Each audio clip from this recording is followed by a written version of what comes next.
I love my country. I love India. Mera Bharat Mahan. But why am I expected to defend things that we ourselves refuse to fix? And if you have ever felt this conflict inside you, then stay with this video. Because by the end, one uncomfortable question may stay in your mind. That is, are we actually protecting India? Or are we protecting the excuses that are hurting India?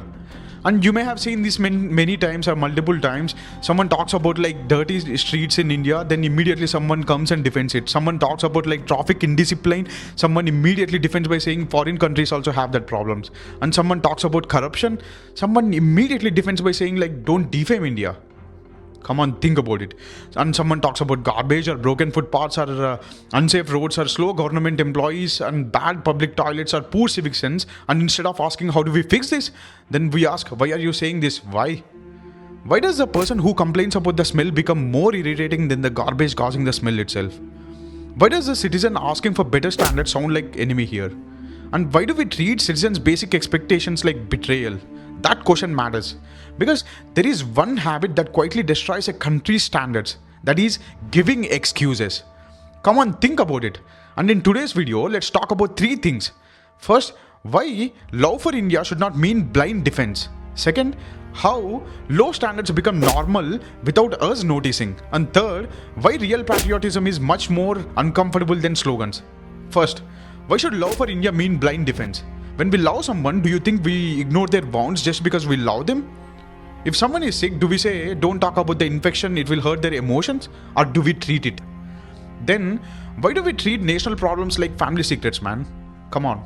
India is not weak because we criticize bad roads or corruption or dirt or low standards. India becomes weak when we pretend like these things are normal. A person who says our streets should be cleaner is not insulting India. So, why do we react like he insulted our own mother? A person who says public money should not be stolen is not insulting India. So, why do we protect the thief with like some emotional slogans? A person who says citizens should follow rules is not insulting India. So, why does discipline suddenly sound foreign? That person is asking India to live up to its own potential. But here is where it gets uncomfortable. Are we defending India or are we defending our own comfort? Because if the problem is real, then what happens next? Will we have to stop littering? Will we have to stop breaking signals? Will we have to stop using our own contacts? Will we have to stop saying adjust? Will we have to stop laughing at the dirty money? Or will we have to stop calling basic civic sense foreign mentality? Maybe that is why criticism hurts, not because it is false, but because like it asks something from us, right? Now on to the second one, how do low standards become normal? Like very slowly, one excuse at a time. Someone throws a garbage on the road, we say leave it. But who is this leave it helping? Someone jumps a queue, we say everyone does it.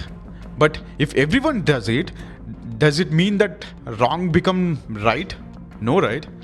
Someone drives on the wrong side, we say traffic is like this only. But who made traffic like this? Someone gives a bribe, we say work has to get done, right? But why should honest work need dishonest payment? And someone builds something illegally, we say he is very influential person. But when did influence become bigger than law itself? Someone uses public property carelessly, we say government property only. But whose money built that property? After years of saying like leave it, the country becomes exactly what we tolerated, not what we dreamed, what we tolerated. And honestly, this is the part nobody likes to hear.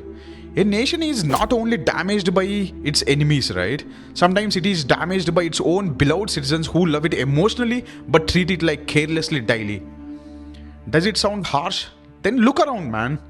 Dirty streets do not appear from nowhere. Bad traffic do not appear from nowhere. Corruption do not survive alone, right?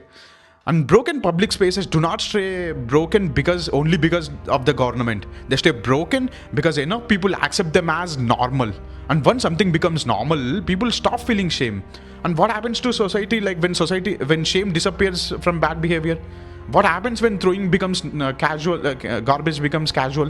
What happens when bribing becomes practical? What happens when queue cutting becomes smart? What happens like when asking for better standards become overreacting like I'm doing now? Low standards do not remain small. Dirty streets become disease, bad driving becomes like deaths, corruption becomes weak infrastructure, queue cutting becomes unfairness. Silence becomes a permission and excuses become culture. And if you have to move to the third one, that is, what does real patriotism look like? This is where many people become uncomfortable. Because what if real patriotism is not always emotional? What if it is boring? What if it is inconvenient? What if it costs time? What if love for India is not only what we say during a cricket match or national holiday? What if it is what we do when nobody is watching us? It is not only standing for national anthem, it is also not spitting on the wall after that. It is not only posting the flag on Independence Day, it is also paying the bills properly and not throwing the trash outside, not bribing even when unavoidable, not breaking rules just because nobody is watching. Real patriotism is daily discipline. It is keeping your lane, it is respecting the queue, it is asking for a receipt in the government offices, it is refusing to laugh when someone says, I managed it through contracts or something. It is teaching children that India is not a place to exploit, India is a place to build. But how do we teach that? Do we teach that? Or do we teach them that rules are only for people like without connections? Or do we teach them that honesty matters? Or do we teach them that only results matter, source does not? And now, we need to separate India from the problem here. Because if we don't do this, every honest conversation becomes a fight. India is not the garbage on the road. India is that sanitation worker cleaning it. India is not that corrupt officer. India is the honest officer who refuses pressure. India is not the traffic violator.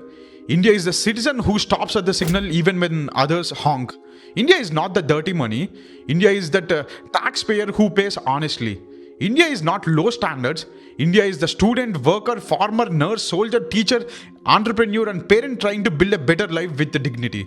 So when we criticize corruption, bad behavior or civic sense, are we attacking India or are we attacking the things that insult India every day? The problem is not India here. The problem is our habit of calling laziness normal, calling corruption practical, calling dirty surroundings adjustment, calling civic sense foreign mentality, calling criticism anti-national. And honestly, here is the sharp truth. If we keep defending what we refuse to fix, we are not protecting India's image. We are protecting India's problems. And India deserves better than that. So the next time someone says like don't criticize India, ask one simple question to them.